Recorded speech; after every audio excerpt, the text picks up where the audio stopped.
Nous nous courbons et te louons, Yahweh.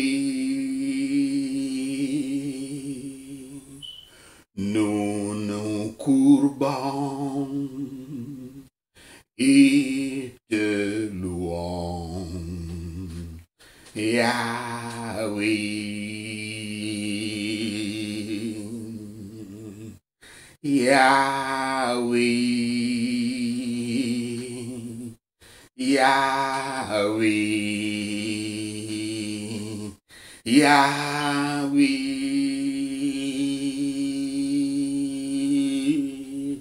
Yahweh, Yahweh, Yahweh. Ouvrons notre Bible au livre de Deutéronome 30, Deutéronome 30. Prospérité après le retour à Yahweh. Prospérité après le retour à Yahweh. Deutéronome 30, versets 1 à 10. Les miséricordes promises aux repentants. Verset 1. Dans le chapitre 29, le langage semble assumer la réalité que les Israélites vont tomber en exil en raison de leur tendance à l'idolâtrie. Le chapitre 30 est donc la bonne nouvelle. Ils finissent par sortir de l'exil. Yahweh n'abandonnera pas son peuple, même au milieu du pire châtiment, celui de perdre la terre qu'ils croient que Dieu leur a promise. Versets 1 à 3, 8 à 10. Alors que le chapitre 30 jette un peu de lumière sur la fin du voyage, les Israélites se sont mis d'accord.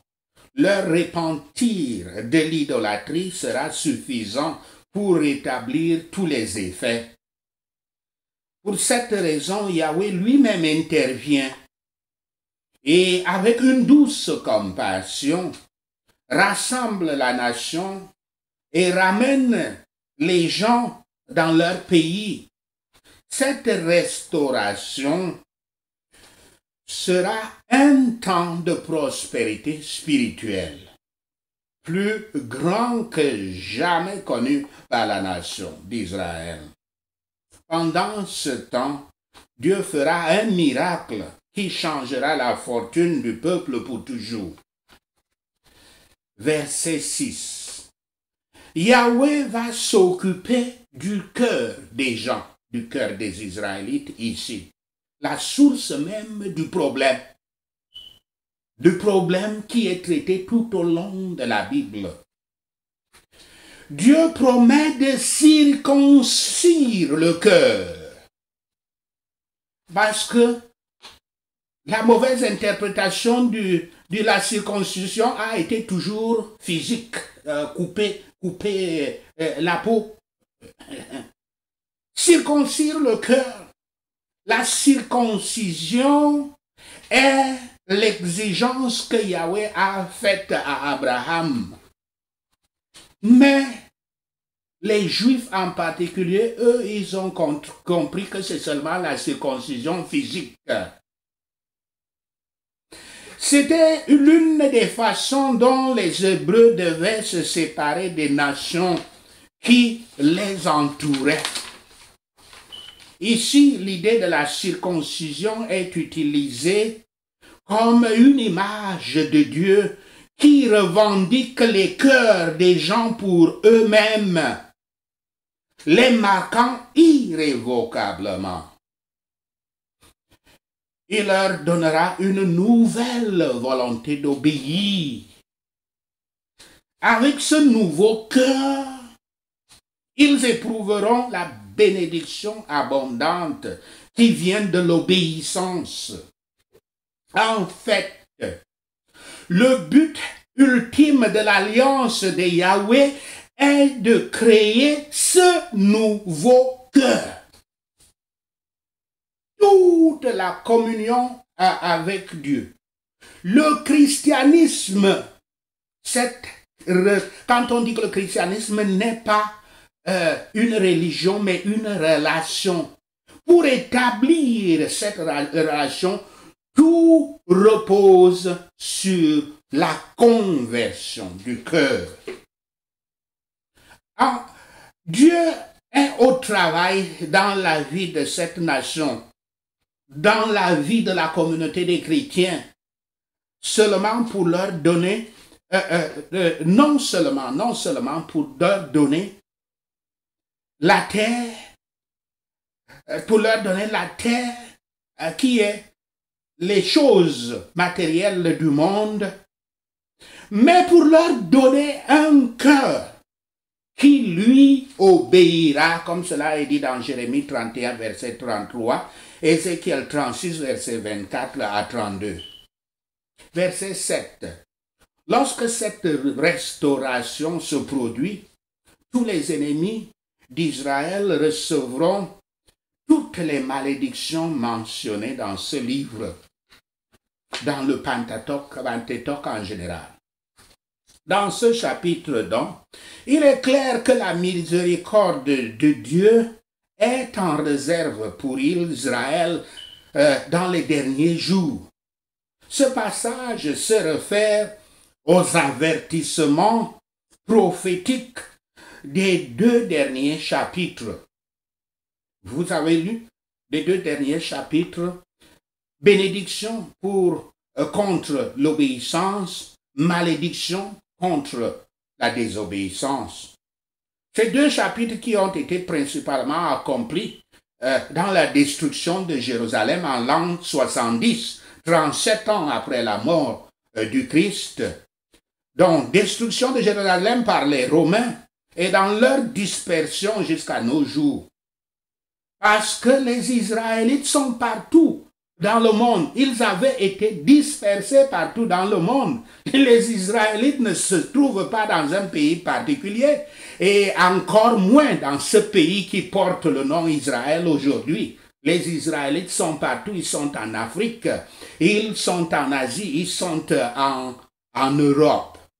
Ils avaient fui de partout. Dieu les avait dispersés à travers le monde.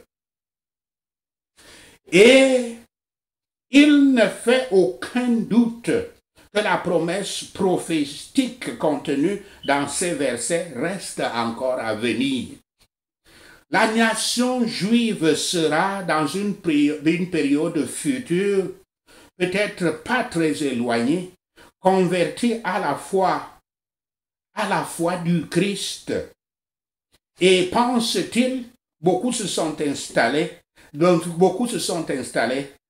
dans la terre de Canaan.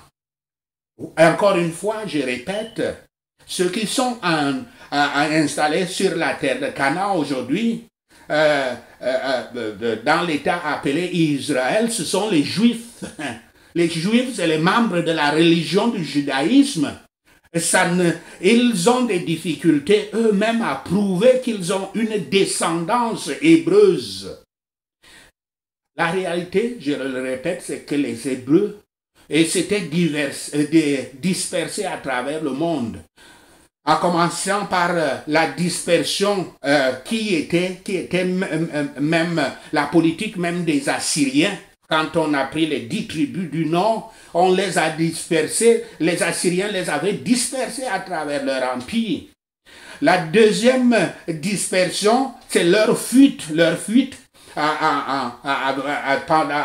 pendant les attaques des Babyloniens. Beaucoup avaient fui surtout en Afrique, et d'autres dans les pays, vers l'ouest, dans les pays européens. C'était difficile avec la mer, mais beaucoup allaient au nord, la Turquie actuelle, et arrivaient en Europe. Ils allaient vers la Russie actuelle. Donc c'est ça que je veux dire. Les Israélites sont partout dans le monde. Ils s'étaient dispersés.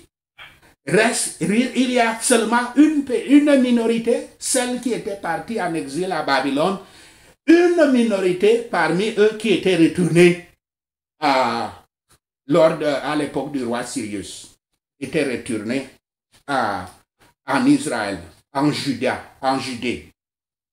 Le langage ici utilisé est en grande partie les promesses absolues, pas seulement un engagement conditionnel, mais celui qui déclare un événement qui va assurément se dérouler. Car le Seigneur lui-même s'engage à circoncire les cœurs. Et lorsque la régénération de la grâce a supprimé la nature corrompue, et l'amour divin a supplanté l'amour du péché, ils réfléchiront certainement, se repentiront, se rendront à Dieu et lui obéiront. Et il se réjouira de leur faire du bien. C'est ça qu'il aime.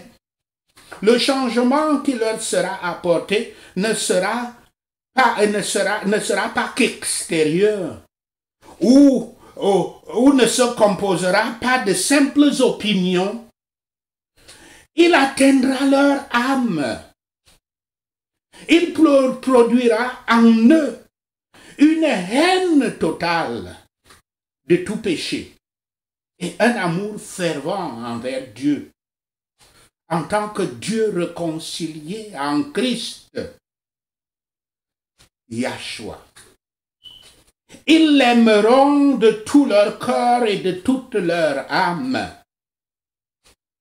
Ils sont très très loin de cet état d'esprit à l'heure actuelle.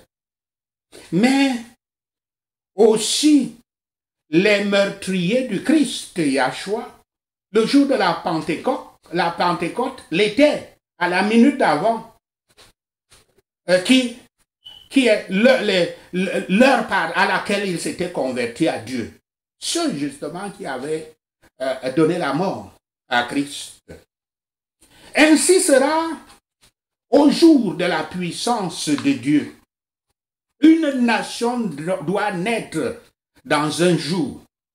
Le Seigneur hâtera ce jour dans son temps, le temps que lui seul connaît. Comme une promesse conditionnelle, ce passage appartient à toutes les personnes et à tous les peuples, et non à Israël, comme je venais de vous expliquer. Israël se trouve partout. Ce n'est donc pas à Israël seulement. Israël s'est mélangé tellement à toutes les tribus, à toutes les nations du monde qu'on ne sait pas. Les gens disent les Israélites, ils sont les autres, mais celui qui parle ne peut même pas savoir qu'il est Israélite, qu'il a eu des ancêtres israélites. Il nous assure que les plus grands pécheurs, s'ils se répandent et se convertissent, auront leurs péchés pardonnés et seront rendus à la faveur de Dieu.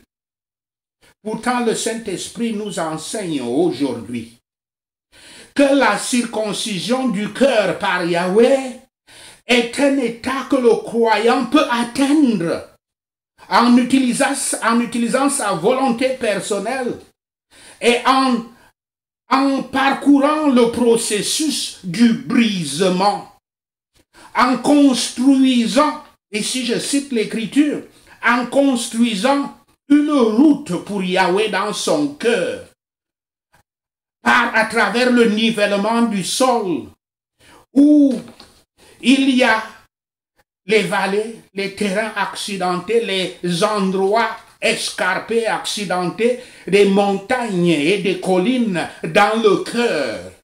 Quand je cite en cela Ésaïe 40, versets 3 à 5.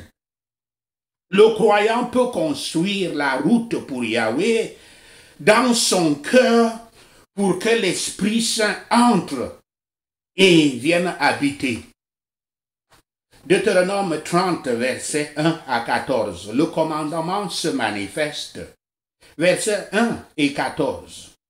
Les ordres de Yahweh ne sont pas au-delà de la capacité des Israélites à comprendre.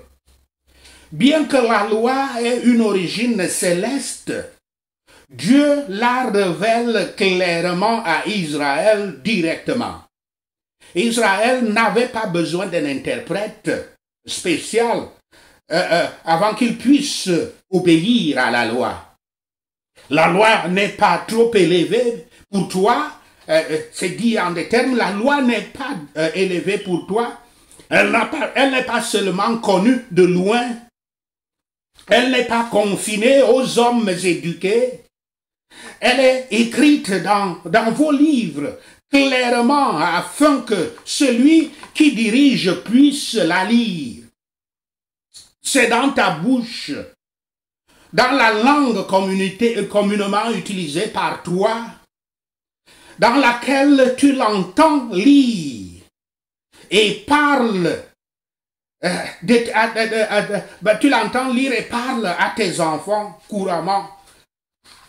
La langue couramment utilisée par toi, dans laquelle tu l'entends lire et dans laquelle tu parles à tes enfants, elle est livrée de manière à ce qu'elle soit au niveau de la compréhension du plus humble, du plus bas de la société. Cela est particulièrement vrai de l'évangile du Christ, à quoi l'apôtre Paul l'applique. Mais la parole est près de nous. Et le Christ dans cette parole, afin que, si nous croyons de cœur que les promesses du Messie sont accomplies dans notre Seigneur Yahshua Christ, et les confessons avec notre bouche, mais surtout construisons une route pour Yahweh dans nos cœurs, nous avons le Christ avec nous. Deutéronome 30, verset 15 à 20. La mort et la vie sont devant eux. Verset 15 à 26. Le point de ce passage n'est pas le salut des âmes de la nation. Au lieu de cela, il s'agit de la communion de ces personnes avec Yahweh. Genèse 15, verset 6. Montre clairement qu'une personne est rendue juste par la foi. Ces versets expliquent ici comment un peuple croyant peut avoir une communion avec Dieu. Pour les Israélites, leur pleine jouissance de la vie dépend de leur obéissance à la parole de Yahweh. Versets 17 à 19. Toute personne qui ignore la loi peut facilement être ramenée dans l'idolâtrie, comme cela est aussi dit dans Deutéronome 29, verset 18. Ce qui entraînera un jugement catastrophique dans la vie de cette personne. De cette façon, la loi a pour but de garder la nation, ainsi que les individus, en ordre, et de constituer un obstacle au péché, créer des entraves au péché. Ainsi, la vie des Israélites, comme ils vivent dans la terre, consiste à conserver le Seigneur en eux. Cette obéissance peut être transmise d'une génération à l'autre. Que pourrait-on dire de plus émouvant et plus susceptible de faire des impressions profondes et durables? Tout homme souhaite obtenir la vie et le bien et échapper à la mort et au mal. Il désire le bonheur et craint la misère. La compassion du Seigneur est si grande qu'il a favorisé les hommes par sa parole avec une telle connaissance du bien et du mal qui les rendent toujours heureux. Si et seulement si ce n'est pas eux, ce n'est pas à eux la faute. Entendons finalement le sommaire de cette question. Si eux et les leurs aimaient Dieu et le servaient, ils devraient vivre et être heureux.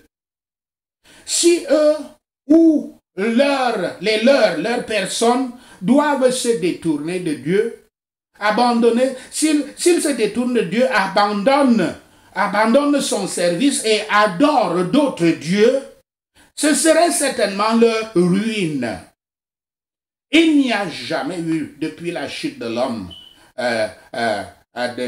du temps d'Adam, plus d'un chemin vers le ciel. Il n'y en a pas plusieurs. Et ceci est marqué dans les deux testaments, mais mais pas nécessairement avec une clarté égale. Mais Moïse voulait dire la même façon d'accepter Yahweh que Paul décrit encore plus clairement. Et les paroles de Paul signifient la même obéissance sur laquelle Moïse a traité plus complètement dans ce livre de Deutéronome. Dans les deux testaments, le bon et droit chemin est rapproché et nous est clairement révélé. Sachons ceci et le Seigneur Yahweh vous bénira. Amen. Annonce à partir de juin, le 1er juin qui arrive bientôt, nous allons commencer notre période de jeûne et de prière. Pendant les 2 dernières années, nous avons fait 150 jours, la durée de ce programme, 150 jours de jeûne et de prière. Quand je suis allé devant notre Père Yahweh, le Saint-Esprit m'a plutôt dit que 150 jours, ce n'est pas nécessaire. Ce qu'il faut, certainement, c'est 40 jours de pénitence, accompagnés de prières. Et il va continuer, comme les années précédentes, à nous révéler, à nous parler chaque jour. Et à cette occasion, nous allons utiliser les nouveaux outils qu'il y a à Facebook, des nouveaux outils d'enregistrement en direct, de façon que il peut y avoir interaction avec l'audience de Facebook. Nous allons commencer dans le 1er juillet. Je rentrerai encore en prière auprès de notre Seigneur. S'il dit que nous le fassions encore une fois 150 jours, et que je n'ai pas peut-être bien compris quand il parlait que je ne dois pas être trop juste. Nous n'allons pas revenir. Donc, il confirme les 40 jours, nous allons faire les 40 jours. Soyez bénis d'assister à cet important programme où notre Seigneur va nous parler chaque jour. Ce sera 3 heures, heure de la côte est américaine, ce qui correspond à peu près à 21 heures en Europe et en Afrique. Prenons ces points de prière. Prions pour les bénédictions et la prospérité. Yahweh aimant notre Père, par ton Saint-Esprit, je peux me joindre à toi. Merci Seigneur, au nom de Yahshua le Messie, nous prions. Je me rends compte qu'avec toi, je ne peux pas atteindre tout ce qui m'apportera la bénédiction.